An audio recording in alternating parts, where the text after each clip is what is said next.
છત્તીસગઢ રાયગઢ જિલ્લાના ખાલાપુર તાલુકામાં આવેલા ખોપોલીના પ્રખ્યાત ઝેનિથ ધોધ વિસ્તારમાં ફસાયેલા સૌથી વધુ પ્રવાસીઓને સ્થાનિક ગ્રામજનોએ સુરક્ષિત રીતે બચાવી લીધા છે। છેલ્લા 2 દિવસથી પડી રહેલા અવિરત મુશળધાર વરસાદના કારણે આ વિસ્તારની નદીઓ અને ધોધમાં પાણીનું સ્તર અને પ્રવાહ ઘણો વધી ગયો હોવા છતાં મોટી સંખ્યામાં પ્રવાસીઓ ઝેનિથ ધોધ જોવા પહોંચ્યા હતા, જ્યાં અચાનક પાણીનો પ્રવાહ વધતા તેઓ ત્યાં ફસાઈ ગયા હતા।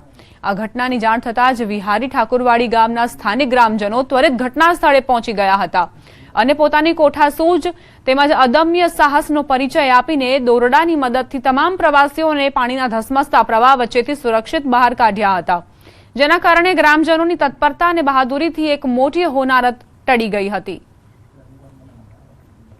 છત્તીસગઢનો આ બનાવ અચાનક પાણીનો પ્રવાહ વધતા જ તમામ ફસાઈ ગયા હતા। ગ્રામજનો દ્વારા દોરડા બાંધીને અને તમામને બચાવી લેવા માટે રેસ્ક્યુ ઓપરેશન હાથ ધરાયું અને ગ્રામજનોને સફળતા પણ મળી। ખોપોલીના પ્રખ્યાત ઝેનિથ ધોધમાં આ પ્રવાસીઓ ફસાયા હતા। ગીર સોમનાથથી સમાચાર। ઉનાના ગાંગડા ગામમાં જળબંબાકારની સ્થિતિ। માલણ નદીના પાણીએ તારાજી સર્જી છે। પ્લોટ વિસ્તારમાં રાત્રિના સમયે નદીના પાણી ઘૂસ્યા। લોકો પોતાનો જીવ બચાવી અન્ય ઊંચાઈવાળા મકાનોમાં રાત વિતાવી। અનેક લોકોના ઘરોમાં તમામ ઘરવખરી સાફ થઈ ગઈ। પાણી ફરી વળતા પશુઓ પણ મૃત્યુ પામ્યા છે। માલણ નદીનું પાણી ગામના પ્લોટ વિસ્તારમાં ફરી વળ્યું હતું। રાત્રિના સમયે લોકોને ભૂખ્યા રહેવાનો વારો આવ્યો છે। ગીર સોમનાથના ઉનાના ગાંગડા ગામમાં વરસાદે કઈ રીતે તારાજી સર્જી છે તેના દ્રશ્યો સામે આવ્યા। ગામમાં આશરે 7 વાગ્યાની આસપાસ માલણ નદી તથા એક તળાવ તૂટીને પાણી આવેલું। પાણી એટલું બધું ભયંકર આવેલું કે પ્લોટ વિસ્તારના તમામ રસ્તાઓ બ્લોક થઈ ગયેલા। માણસોના ઘરમાં પાણી ઘૂસી ગયેલા। માણસોનો સામાન પલળી ગયેલો, બકરા કુકડા આ સિવાયના ગાય ભેંસ ઘણા બધા પશુઓ મરી ગયેલા છે। માણસોના મકાન દિવાલો પડી ગયેલો છે।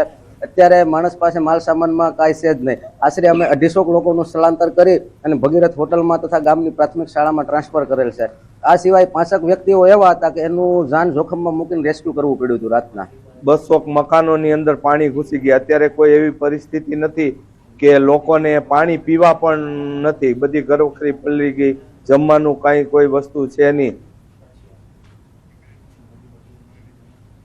માલણ નદીના પાણીએ ગામમાં તારાજી સર્જી છે, તેના કારણે લોકો પ્રભાવિત થયા છે। ઘરની અંદર પાણી ઘૂસ્યા છે, ઘરવખરી બરબાદ થઈ ગઈ છે। લોકોએ ઊંચાઈવાળા ઘરોમાં આશરો લીધો છે। જનજીવન પર ભારે અસરો વર્તાઈ છે। ભાવનગરના મહુવા પંથકમાં વહેલી સવારથી મેઘમહેર થઈ રહી છે। મહુવામાં સતત વરસાદના કારણે માલણ નદીમાં ઘોડાપુરની સ્થિતિ। સવારે 6 વાગ્યાથી 8 વાગ્યા દરમિયાન 1.5 ઇંચ વરસાદ નોંધાયો। માત્ર 18 કલાકમાં મહુવા શહેર અને ગ્રામ્ય પંથકમાં 7.5 ઇંચ વરસાદ ખાબક્યો છે। ધોધમાર વરસાદથી નીચાણવાળા વિસ્તારોમાં પાણી ભરાયા, જનજીવન પણ પ્રભાવિત થયું। મહુવા પંથકમાં વહેલી સવારથી મેઘમહેર થઈ છે। સવારે 6 વાગ્યાથી લઈને 8 વાગ્યા સુધીમાં જે પાણી નોંધાયું છે વરસાદના કારણે આ ઘોડાપુરની સ્થિતિ। માલણ નદીમાં માત્ર 18 કલાકમાં મહુવા શહેર અને ગ્રામ્ય પંથકમાં 7.5 ઇંચ વરસાદ ખાબક્યો છે। પહેલા વરસાદની રાહ જોવાતી હતી અને હવે એકાએક મોટા પ્રમાણમાં વરસાદ વરસતા જ સમસ્યાઓ સર્જાઈ છે।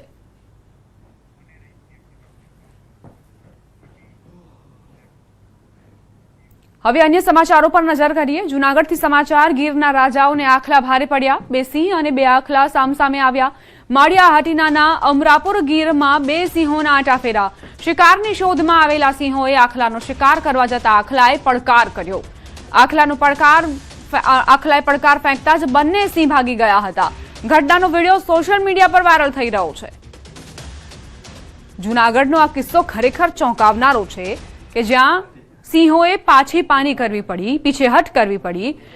આખલાએ તેમને પડકાર ફેંક્યો। ઘટનાનો વિડીયો અત્યારે વાયરલ થઈ રહ્યો છે। સીસીટીવીમાં આખી ઘટના કેદ થઈ છે કે કઈ રીતે 2 સિંહ અને આખલા સામસામે આવી ગયા હતા। માળિયા હાટીનાના અમરાપુર ગીરમાં ઘટના બની। સિંહના આટાફેરા વચ્ચે આખલા તેમને નજરે પડ્યા। શિકારની શોધમાં હતા બંને સિંહ। સંવાદદાતા અમાર જોડાઈ ગયા છે વધુ જાણકારી સાથે। અમારા ચોંકાવનારો કિસ્સો ક્યાંનો અને સીસીટીવીમાં આખી ઘટના કેદ થઈ છે? દીપા, આખી એ ઘટના જૂનાગઢના ગીરકાંઠા વિસ્તારમાં આવેલા અમરાપુર ગીર એટલે કે અમરાપુર સરકારી ગામની છે. ત્યાં બે સિંહો આવી ચડે છે શિકારની શોધમાં અને બે આખલાઓ હોય છે. તેમાં એક આખલા પાસે એક સિંહ જઈને ઉભો રહી જાય છે અને બાદમાં સામેનો જે આખલો છે તે ઉભો થાય છે અને પડકાર ફેંકે છે, જેથી આ બંને જે સિંહ બેલડી છે તેને ત્યાંથી ભાગવું પડે છે.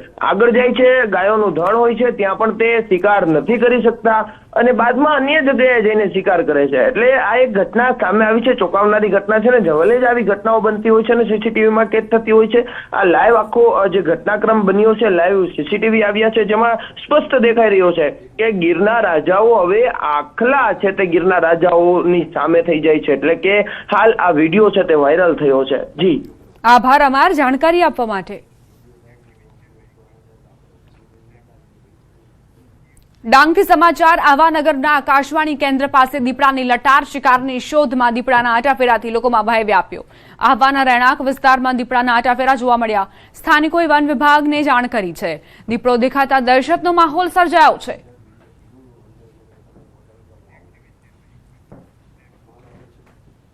ગીર સોમનાથથી સમાચાર. મિતિયાજ ગામે વાડી વિસ્તારમાં દીપડાનું મોત નીપજ્યું. કોડીનારના મિતિયાજ ગામની ઘટના. વીજળીના તારને અડકી જતા મોત નીપજ્યું.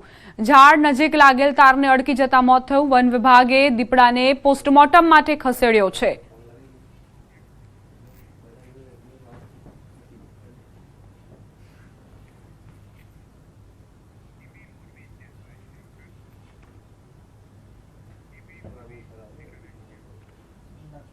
સમાચાર મોરબીથી. મગફળીના ગોડાઉનમાં ભીષણ આગ બેકાબુ. મેજિક સિરામિક ફેક્ટરીમાં આવેલા મગફળીના ગોડાઉનમાં લાગેલી આગે વિકરાળ સ્વરૂપ ધારણ કર્યું. મોરબી, રાજકોટ, વાંકાનેર અને જામનગરની 10 ફાયર ટીમો સ્થળ પર છે. ફાયરની ટીમ દ્વારા પાણીનો મારો ચલાવવામાં આવી રહ્યો છે. આગ કાબૂમાં લેવાના પ્રયાસો સતત ચાલુ છે. આજ સાંજ સુધી આગ પર પાણીનો મારો ચલાવાશે. આગમાં હાલ કોઈ જાનહાનિ નથી. લગભગ 20 કલાકથી આગ ઓલવવાના પ્રયાસ યથાવત છે. હજુ સુધી સફળતા નથી મળી. આશા છે કે આજ સાંજ સુધીમાં આગ પર કાબુ મેળવી લેવાશે. મોરબીની આ ઘટના કે જ્યાં દૂર દૂરથી ધુમાડાના ગોટે ગોટા જોઈ શકાય છે. મગફળીના ગોડાઉનમાં ભીષણ આગ લાગી છે જે હજુ સુધી નથી ઓલવાઈ. સંવાદદાતા રવિ જોડાઈ ગયા છે વધુ જાણકારી સાથે. રવિ, જે સિરામિક ફેક્ટરીમાં આગ લાગી છે, શું જાણકારી? રપાડેશ્વર નજીક મગફળીના ગોડાઉનમાં ભીષણ આગનો ગઈકાલે 4 વાગે બનાવ બન્યો હતો. મેજિક સિરામિક ફેક્ટરીમાં આવેલા મગફળીના ગોડાઉનમાં વિકરાળ આગ લાગી હતી, જેમાં અત્યારે મોરબીના 4 ફાયર ફાઈટર, રાજકોટના 4 ફાયર, વાંકાનેરનું 1, જામનગરનું મળીને કુલ 10 ફાયર ફાઈટરોની ટીમ અત્યારે પાણીનો મારો ચલાવી રહી છે. ઘટના સ્થળે 20 થી વધુ જવાનો અત્યારે ફાયર ફાઇટિંગ કરી રહ્યા છે. આગની ગંભીરતાને ધ્યાને લેતા કાલે જ મેજર કોલ જાહેર કરી દેવામાં આવ્યો હતો. અત્યારે 800 થી વધુ લીટર પાણી છે તે પાણી ઉપર મારો ચલાવવામાં આવી રહ્યો છે. ફોર્મ દ્વારા પણ પાણીનો મારો કરવામાં આવી રહ્યો છે. ફાયર બ્રિગેડ સખત પાણીનો મારો ચલાવી આગ પર કાબુ મેળવવાના પ્રયત્નો હાથ ધરી રહ્યા છે. હાલની સ્થિતિ પ્રમાણે જોતા આજે સાંજ સુધીમાં આગ કાબુમાં આવે તેવી શક્યતાઓ દેખાઈ રહી છે. આભાર રવિ, જાણકારી આપવા માટે.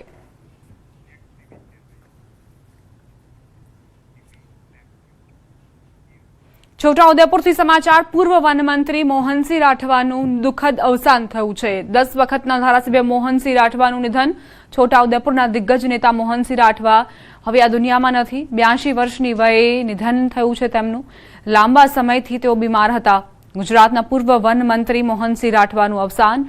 આદિવાસી સમાજના અગ્રણી નેતા મોહનસિંહ રાઠવા, જેમણે હવે આ દુનિયાને અલવિદા કહી દીધી છે.